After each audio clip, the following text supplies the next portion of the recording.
Good morning, Houston. Yet another fantastic time with you. We're very happy to be here to share this Saturday morning with you. My name is Laolu and Obi Emelonye. This is Dawn on MBC.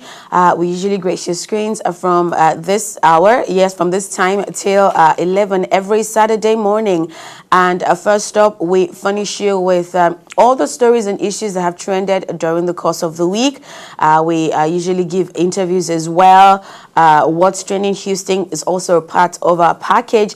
And we have so much in store for you today.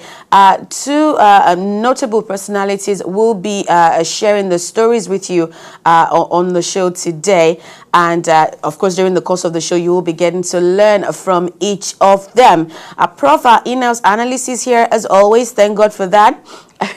With all the pranks yesterday, I thought his, better half would have done something with him, maybe taking him out to Afghanistan or something. But he's here with us, and we will be dissecting all of the stories that we can for this morning. Once again, it is Dawn. Prof, good morning. Good morning. Good morning, Houston. I'm fine. The week was a little bit hectic, but, with all that is going on, we have what we call the Final Four weekend, which is the college basketball basically celebration, but it's and showdown. Should I call it a showdown? Yeah, it's a showdown. Yeah.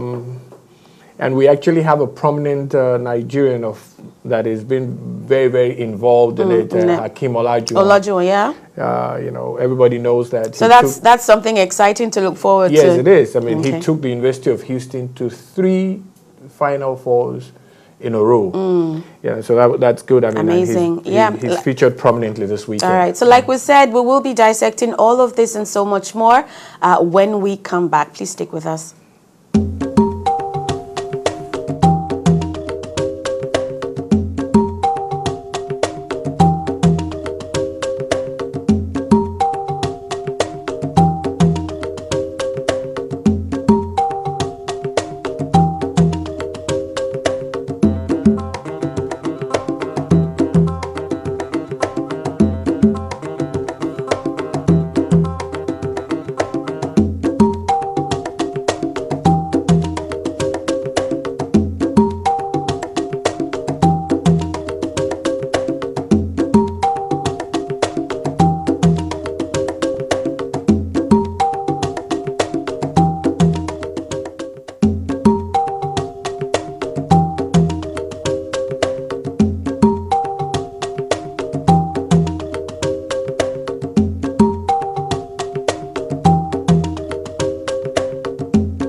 All right, the headline news just went right there, and we're back in your faces. This is Dawn. My name is Laolu and we will be going straight to trending issues and stories. Won't be doing so much today because of the interviews we have, but we're sure that, of course, we'll keep you abreast of all that has happened. And now, our president of the Federal Republic of Nigeria, President Muhammadu Buhari, arrived Washington, D.C. Ahead of the Nuclear Security Summit on Thursday. Ahead of the summit, he joined other world leaders where the focus of discussion was protecting uranium and plutonium from terrorists. We understand that the president of Iran wasn't invited, and Vladimir Putin of Russia declined the invitation. Also, still on the summit, we understand that the U.S. is promised to bequeath $600 million as assistance to Nigeria this year. The U.S. Secretary of State John Kerry said that the U.S. government will be giving $600 million as assistance to Nigeria this year. He said this while speaking at the opening session of the U.S.-Nigeria Bi-National Commission meeting in Washington, D.C. That's on the 30th of March. And in his words, he says that our development assistance this year will top $600 million, and we're working closely with your leaders, the leaders of your health ministry, to halt the misery that is spread by HIV and AIDS, by malaria, and by TB. What do you think about that, Prof? And look, anytime you get money from someone else, it's good news. It's always good. But news. What I would say is that this is a yearly thing. Okay. We might make all the fuss about it. But it is expected. It's a yearly thing. They give us money every year. Now, I mean, I haven't checked the last figures from, what we get from the U.S., but it's a yearly thing. It has nothing to do with who is in power. Because I know I've been reading social media. Yeah. Those that are in support of Buhari say, you see now, they're giving us 600 million. But very many aren't in support, actually. Look, they give us money. Especially, I think was it yesterday or Thursday that we heard that the power grid dropped to 0? Yeah, look, I've known a lot of people that have gone to Nigeria recently, and I speak to Nigeria almost every day. And we hear that all the time. I mean, everybody... How it has become worse. Yeah. Do I know whether it's worse because of the government? No, but is the government trying to do something about it? I hope so, because that's what government is in place for. But what we're seeing right now is that we've dropped to a lot of lows in things that's happening. The dollar, power, fuel. This all. But there have been issues that have been around for 30 years. That's the way we look at it. It's just that it gets worse, it gets a little bit better, it gets worse. Then it gets worse again. Look, let's hope this government can find a way to help us out. Let us hope so. We shared a news with you last Saturday about 2 abducted Cardinal pastors, but it is saddening to find out during the week that they were found alive. One was actually found dead. I think there were actually 3. 2 were alive. 1 was found dead. These 3 pastors abducted along the Kaduna-Abuja highway last week, Monday precisely. They've been released by the abductors. According to a report by a national daily, the General Secretary of HEKN Church, Reverend Jibril Wobia, who made this known during the week, said 2 of the pastors, Reverend Emmanuel Zigao and Reverend Yakubu Zalma, were found alive, whilst one of them, Reverend Leah Anso, was found dead. He said the pastors were found in a forest close to Duse after Sabongaya, and unknown gunmen, if you weren't abreast of that news, unknown gunmen had on Monday stormed the church prayer camp along Kaduna-Abuja highway and kidnapped the 3 clergymen who were supervising work in preparation for the Easter retreat.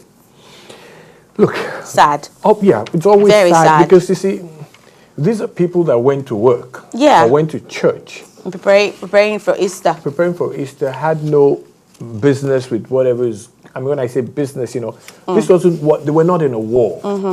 And for them to go missing and then one of them dead and all that, it's sad because at times, I don't want to say one should always be able to explain a death. But you can't explain this. Why did he die? Why was he killed? What did he do? Why were you even abducted in the first place? Yeah, that's what I'm saying, you know. So when you look at death in that way, it's a lot more painful to me because this was unexpected and absolutely unnecessary. It's it's a shame. Very, very shameful. It's a shame. All right, coming back to the home front here, the U.S. here, state health officials are being urged to get ready now for Zika in the U.S. Yes, quite scary. The government urged health officials around the country yesterday to get ready now in case there are outbreaks of the mosquito-borne Zika virus in the U.S. this summer. That is scary. I think we talked about this about a month ago. Yes, we did. So a Zika epidemic has been sweeping through Latin America and the Caribbean, and officials think it's likely some small clusters of Zika will occur in the U.S. when mosquito numbers boom. Yes, because summer is coming.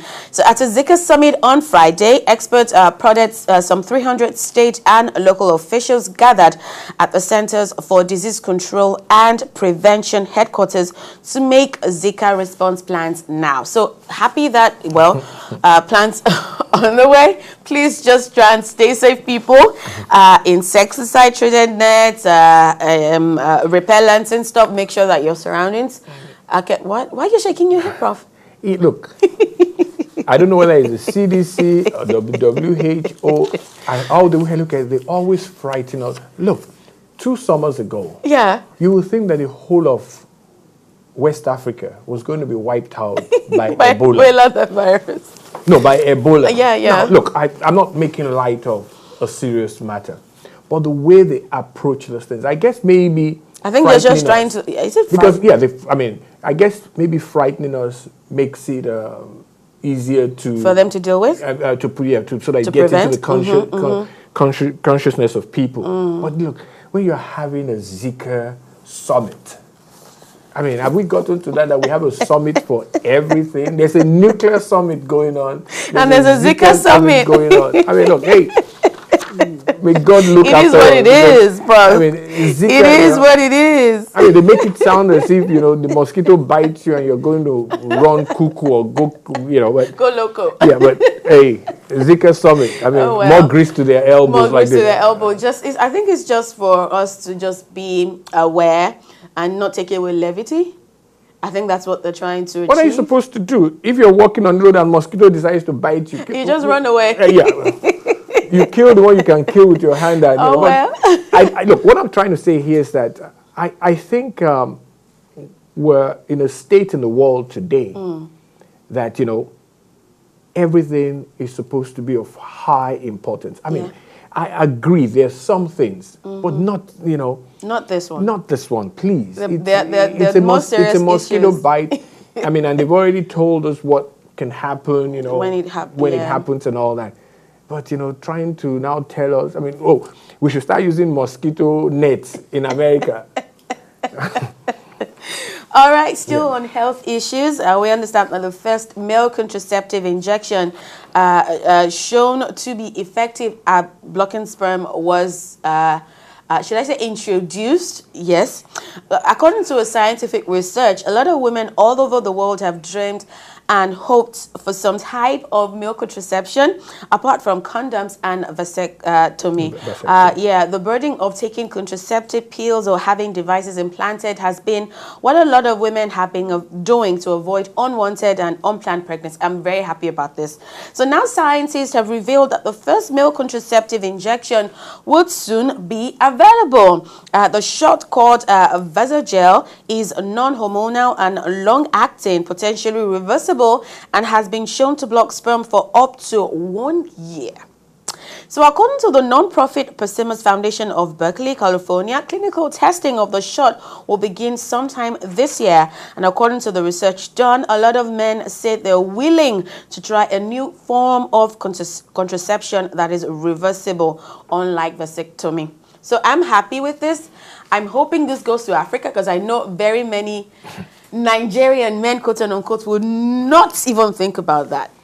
But now that we hear it's reversible and it's really not permanent like vasectomy. Yeah, I mean, I really don't know what to say about this. I'm really itching to ask you a personal question, Prof, but I'm not going to do that. No, please don't. I mean, for me, really, I already have my 3, and I think we've moved past that, you know. Okay. But the issue is, like you said, is it would this really be beneficial in third world countries? Like, I mean, is this something that you think our culture would accept? You know, now look, that's right. There's not a good or bad I'm looking at now. Is it, you know, just because of the way we think? Yeah. Is this going to be acceptable in Nigeria? You know, I mean, a lot of men don't even use what is available now. Yeah, Even and they, though you know, they feel like it's the woman's responsibility to take care of herself. And most of them, on the long run, can't really care for all the children they have. You know, but it's available. It's probably going to be used more here. Is it good or bad? Do you think it's good? Oh, bad? Hey, look, anytime you look, the reason we have children is, you know, it's not only just to get more people in the world. We also have to think about how do we care for everybody we have. I mean, a lot of Western countries have a low birth rate now. So really, do they need it? No, they don't need it because they already have a low birth rate. I mean, France, Canada, there are some countries that can't even take care of their own children. All right. Yes, I did mention earlier that we will be joined by 2 amazing personalities. We'll have a call from, I'm guessing, Brooklyn, New York, from Laolu Shebanjo. Hello? Hello? Hello? Hello? All right, I think the communication just tripped off of there. I'm sure that we will hear from that personality very, very soon. One more story, then we'll go for another break. So, yes, in South Africa, there was this story that broke out in South Africa about a pastor who was found, cheating actually with another man's wife. Church members demanded the removal of the pastor over alleged affair with a member's wife. Angry members of a church in Soweto, South Africa, on Good Friday protested, waving placards and calling for the removal of the pastor for allegedly wrecking a family he had counseled. Ezekiel Lapi, 45, from Domsonville, Soweto, claimed that his wife was cheating on him with the pastor. He even showed the Sun team the loving SMS picture sent by his wife to the pastor. He said he tried to speak with the pastor but didn't get straight answers. There's a text message right there, and that whenever he said he just finds this very, very, very disturbing and disappointing, because he says whenever there was a misunderstanding between him and his wife, which is expected, he would come and speak with us. That is the pastor. So very, very shady there. Prof, I'm sure you're familiar with this. No, I'm not. It's not the first time I'm hearing this, though. Is it the first time you're hearing it? Well, no. My pastor is supposed to be my counselor, but... Yeah, you know, you hear it all the time. You know, they're human beings too, you know, so things do happen. So I'm just going to... Let that go? Yeah, leave it like that. You know, okay. They make mistakes or they goof around too and all that. So let's let that go. All right, so while we wait for the call from New York, we will go for a brief break. When we come back, we're hoping that you'll get to hear from the very first guest we have on the show today. Stick around.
Welcome back to our program, Dawn on NBC.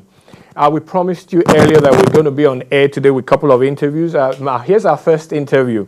He's kind of a mystery to a lot of us, but we found this out when he got into a pretty big deal, a collaboration with Nike. His name is Mr. Laolu Shebanjo. Mr. Laolu Shebanjo, can you hear me? This is Patrick Omosagi on NBC Dawn. Good morning. Good morning. Thank you for having me. How are you? I'm pretty good.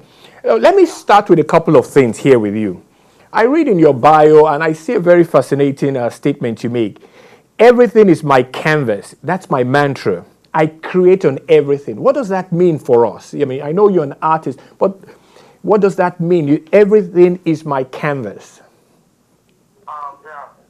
Basically, I moved from painting on like the regular media, like painting on canvas, painting on paper, and I moved on painting on everything, like walls, painting on clothing, painting on anything I can find my hand on. Basically, like redesigning the world through my eyes.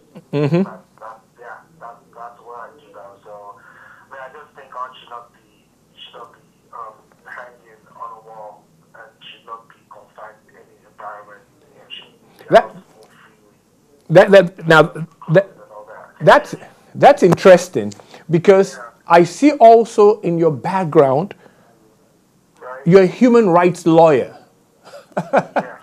A human rights lawyer. So, I obviously this is an art for you. But when did you decide that this is what you now want to do? Well, it's been a long time coming. Mm-hmm. I think I would say I actually moved from arts to law. It's always what I wanted to do, and I guess in Nigeria, so you kind of understand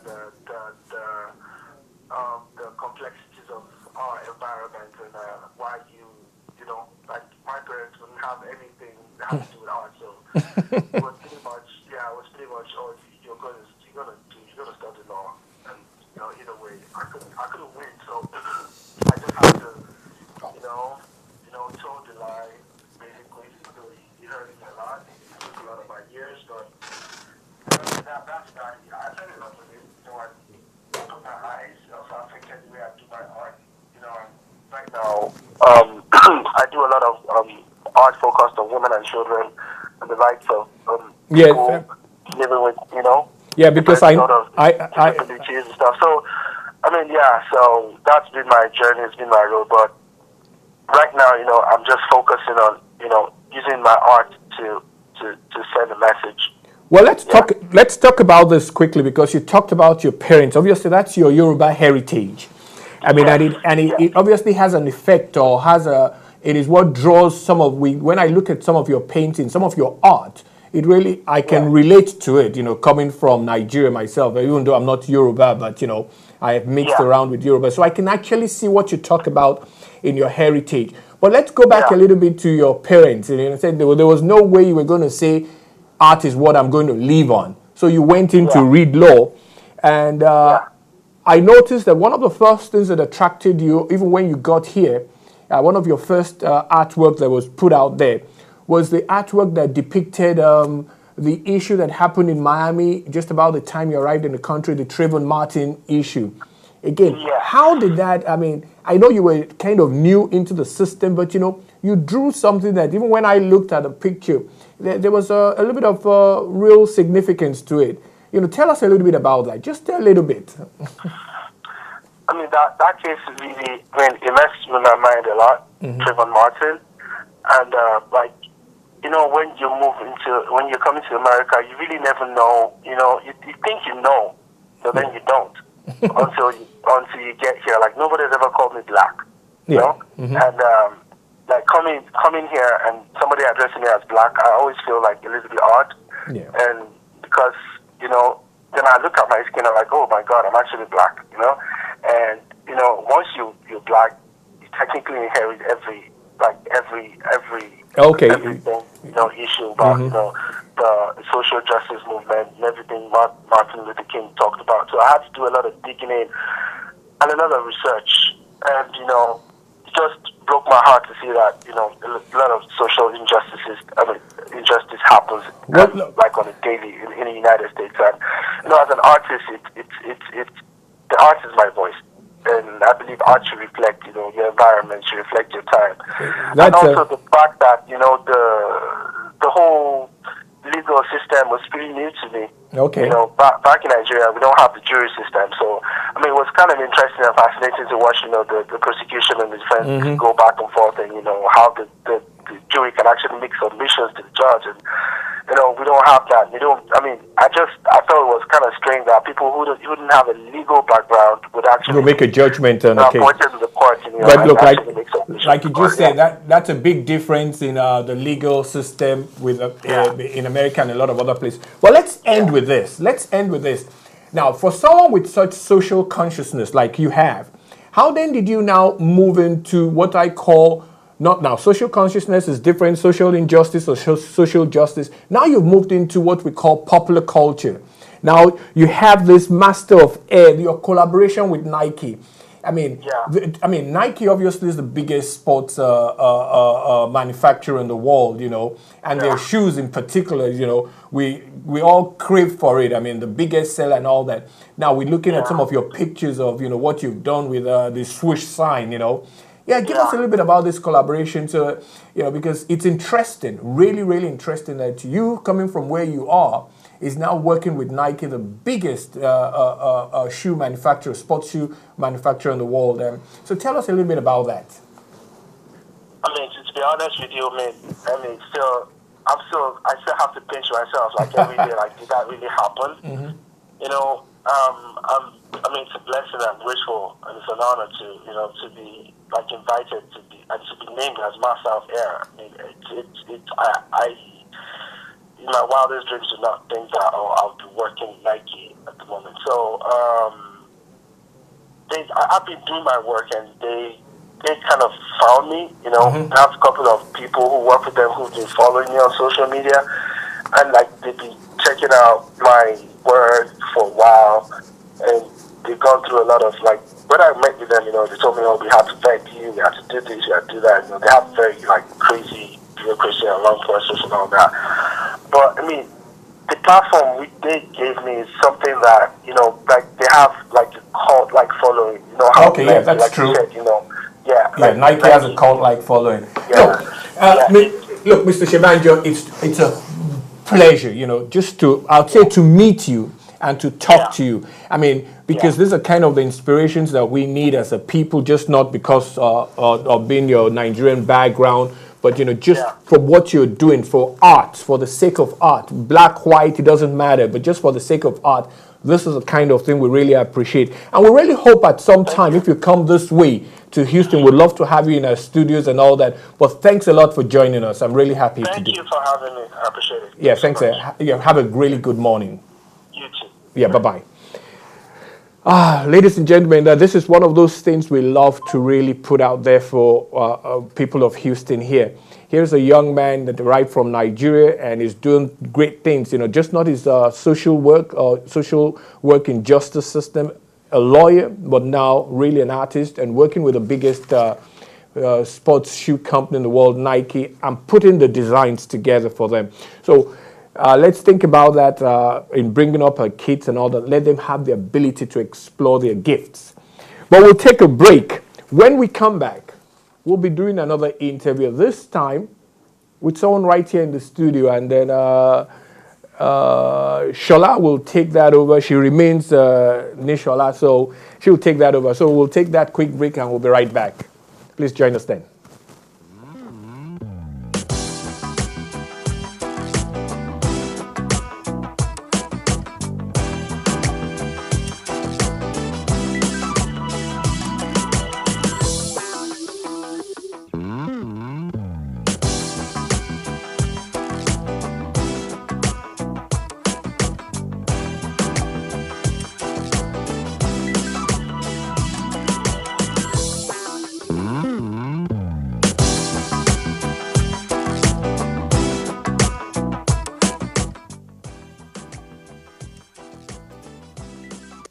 All right, welcome back. It is still dawn on MBC this morning. Guys, pray for me. I feel like I'm going to be bamboozled out of the studio. But I am being joined by this outstanding, eminent, celebrated, fantastic award-winning director, producer extraordinaire, and he's still angry, so I'm going to give him time to simmer down. When we come back, we'll play something from one of his amazing works, and when we come back, we'll be joined, of course, with the fantastic... You will get to see his face when we come back, so please stick with me.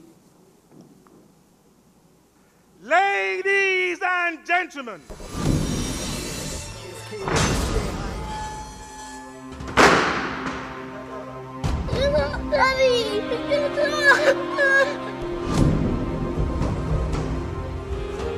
why did you stop boxing? it's a long story. Come down, come down.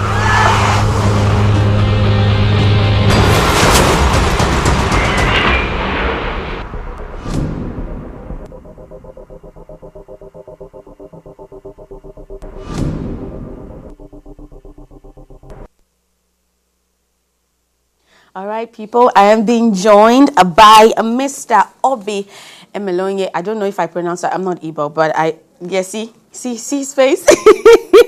He is a Nigerian film director. He's known for directing award-winning movies like Last Flight to Abuja, The Mirror Boy, Onyozi, and he is a former professional footballer. Yes, I can tell. I'm sure everybody can tell, and a law professional graduate also from both the University of Nigeria and the University of Wolverhampton. So I don't know why you left law to join Nollywood, but you're going to tell us. You're going to tell us all of that. Shall I vex for you? I did share for you. In fact, I should get up now and leave. No, you can't do that. You can't do that. We love you, and I'm sure you came here for the love of Eastonians. My people are agreed to Nigeria. Shall I don't make me vex? But all I have for you is love. Yes. Love. All we have for you is love. So talk to us about why you're here. Why Houston? First of all, I am glad to be on this show. This is my Larry King moment. You know, once you come on this show, you know you've arrived. You know, I've arrived. I'm happy to be here. Happy to be in Houston. Houston, in terms of relevance politically and in terms of relevance in numbers, is a great place for Nigerians. And I have managed to visit and conquer Nigeria. I live in London and I've conquered London. And the next place to conquer is Houston. Fantastic. To expand the coast. Fantastic, fantastic.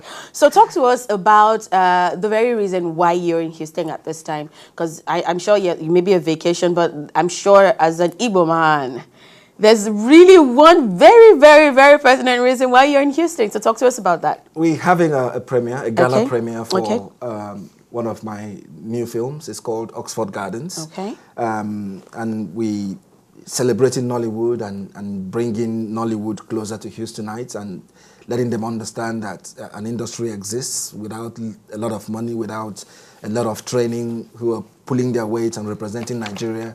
And it's to build bridges, to build synergies, to come on shows like this, to know stations like MBC and work with them for the future. So the premiere is happening in Houston at All Saints Community Hall on Rain Road.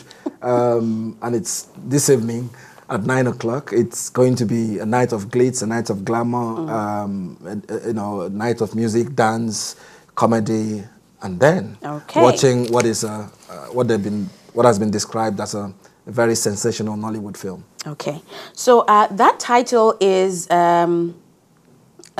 somewhat, I'm not going to say confusing, but it is really very distinct. Can you tell us the reason for that title, the movie itself, the concept of the movie? We want to know the actors you have in it. Do we have Houston-based actors as well? Do we have fresh faces? Are we looking forward to seeing fresh faces in the movie? And the lessons that, Houstonians who are going to come out... You do now. Ask one question at a time. Let me bombard you with this question, sir. See why I the vex? See why I the vex? We need to cajole people. You know, we work a lot here. people work a lot and sometimes they find it hard to go out. So we want to know why it is that I should come out today and see this movie. It is imperative that you come out and see this film because it represents the next phase in the evolution of Nollywood, which is we've gone from doing terrible special effects to doing proper special effects, and now we've gone full cycle. We're now doing the real thing. So the accident scene in this film has been described as one of the seminal accident scenes of any film in coming out of Africa. Amazing. And you know, the film is essentially about the title is Oxford Gardens, which is my lecturer in Nsukka those days would say that the title of a film or a project needs to be like a miniskirt, long enough to cover the subject matter, but short enough to be sexy. All right. So our title needs to be... All right. So on that note, we will go for another break. If you're just joining us, we've been joined by the prolific director, Obi Emelonye, and he's been talking to us about his newest effort, Oxford Gardens. When we come back, we will be talking more, and I'm going to be throwing him random questions. It is still Dawn on MBC this morning. Stick around. Ladies and gentlemen.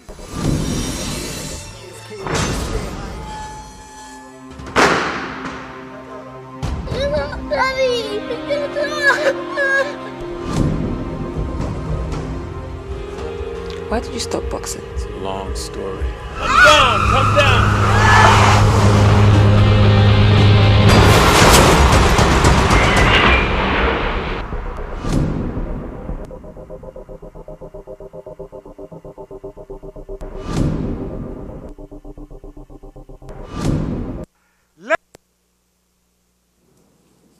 All right, Obi Emelonye is still here with us in the studios. Has been talking to us about Oxford Gardens, his very newest effort, and he's spoken to us about why we should come out and see that movie. He's an Igbo man.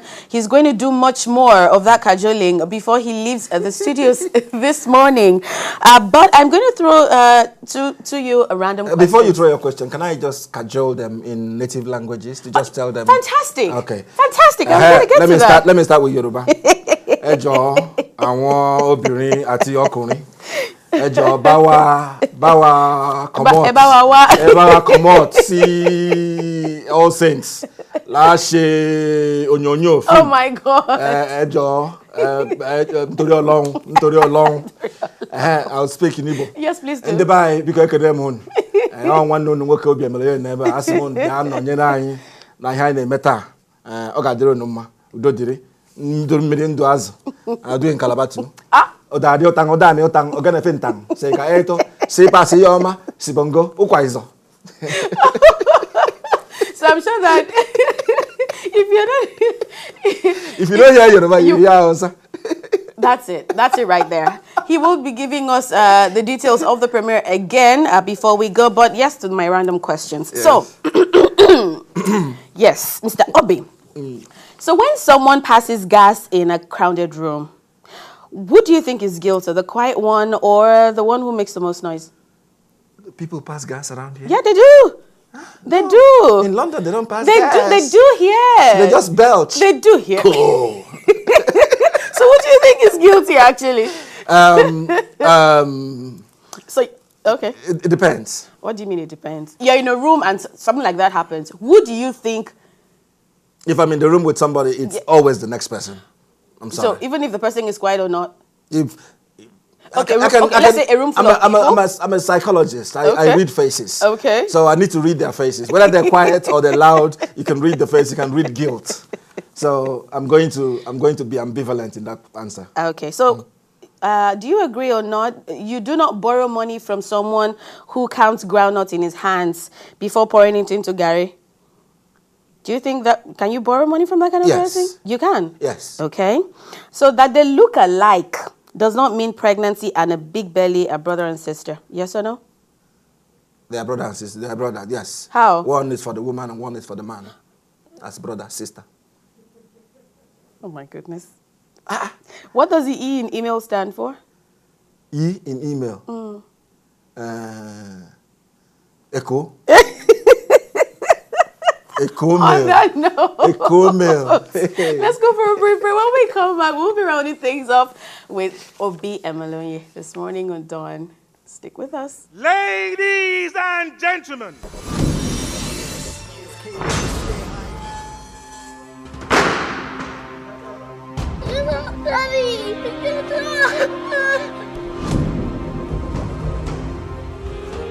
Why did you stop boxing? It's a long story. Come down, come down.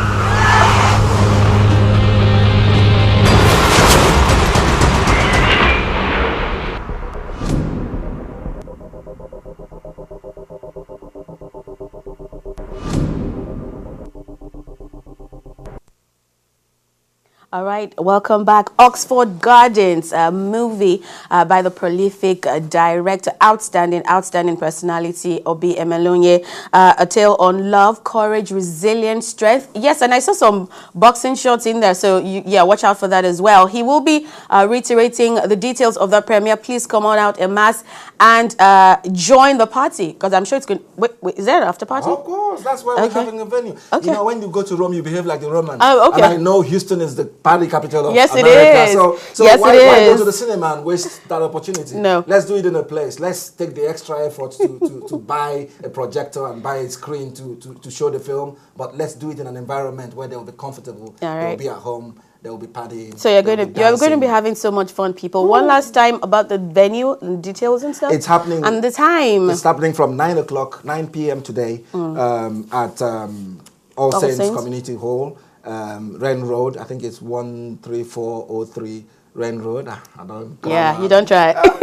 You don't try. And it's this evening. And if you haven't got any tickets, there are some tickets at the door. And it will just be just $20. We're not trying to make money. We're just trying just to $20, people. Just trying $20. to connect with Houstonites and to tell them, look, this is what's happening in Nollywood. Be part of the party. When we come back for a project further down the line, we would synergy with the people that we've already made contacts with, and it's going to be great. We But look tonight, forward to that. it's the night to come and have fun, let your hair down, and forget about work for a few seconds. Yes, please. It's very important. Yes. It's very important. Now they work too much, oh. Money no they run. There you have it, Houstonians. There you have it. Thank you so much for being with us. It's been a pleasure. Yes. You said you wanted to get up the other time. You forgot. No. We shall not be moved. We'll be right back, people. We shall not be moved. We shall not be moved. We shall not be moved. We shall not be moved. We'll be right back.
Right, I'm going to use that word, permit me. A very crazy interview right there with that amazing personality and director, Obi Emelonye. Yes, please, well, and joining you, come out en masse and yes, have fun. Yes, go on out and have fun. The address once again is All Saints Community Hall, 13403 Wren Road, Houston, Texas. Here, 77083. It starts at 9 p.m. Don't forget, he said there's going to be an after party. Yes, I think Prof and I will be there as well. Okay. So have some fun and enjoy that movie. Yes, I don't expect anything mediocre from Obi Emelonye. The title, Oxford Gardens. Once again, please go on out and have some fun. It's been an amazing time with you on Dawn this morning. And yes, very, very informative and, of course, entertaining episode. We will be here again by God's grace next week. Please stay on the safe side. Eat clean, do some cardio, lift some weight, get enough sleep, stay positive, and have fun. Yeah, for the rest of the weekend, Prof.